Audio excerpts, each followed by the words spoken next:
The reason your feelings are holding you back is because you're not feeling them. I know it sounds crazy, but you know, when we have our feelings, what we're actually focused on is what we're thinking about our feelings. So when you're anxious, you're like, oh, I'm feeling anxious. You're depressed. I'm depressed. I'm feeling depressed. But the thing is like you have that resistance and you're like, I don't want to feel this way. And the reason is because you're thinking about it. You actually have to feel it.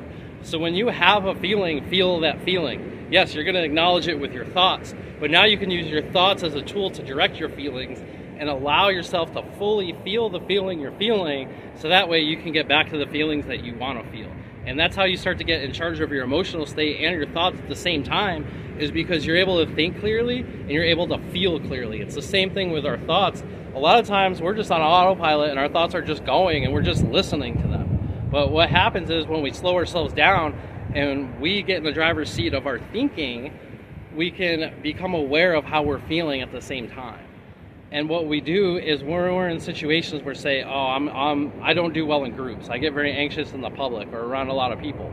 Okay, so when you're around a lot of people and you're feeling anxious, acknowledge that you're feeling anxious and allow yourself to feel that anxiousness inside of you.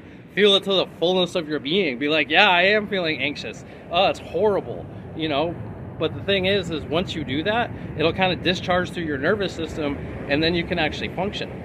Or at the very least, if you're still feeling anxious through that situation, that anxiousness, instead of holding you back because you're trapped in your head, since you're able to be in your body and feel that feeling, you can still work with that anxiousness in that situation, and it'll actually give you more energy to deal with what you got to deal with. So what I also recommend is keep smiling. We always have to anchor our thoughts to something. So I anchor all my thoughts to being happy and being present and smiling. So if I start having a depressing thought, I go back to thinking about something happy and I go smile, you know, or if I'm feeling anxious, I know that if I smile, that's going to actually help calm that anxiousness down. But the big thing I want to leave you with today is feel those feelings. Allow yourself to fully feel what you're feeling inside, because then you'll be able to be a lot more productive in environments where you used to struggle, and you'll just be a lot more at peace, especially like when you're at home by yourself and you're not comfortable in your own skin. There should be no reason for that. That should be your sanctuary, your home of peace, place of peace, your place of being centered. And that's what we want to achieve, is we want to find where our 0 to 10 is, where we're at our calmest and our highest energy. And we want to be able to choose where we're going within that spectrum. But the hardest part for most people is to get down to that 0. So I recommend getting out in nature, turning off the TV, turning off the lights, you know, just spending some time in calmness. Because a lot of what happens in our modern day is we're overstimulated.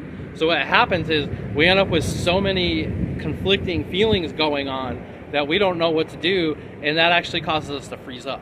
So what we want to do is slow down a little bit, go down to 0, and then once we realize where we are on the spectrum, we can adjust after that. But a lot of that comes from the awareness of your feelings and allowing yourself to feel them. So I hope this was helpful, and if you have any questions, put them in the comments. Thank you.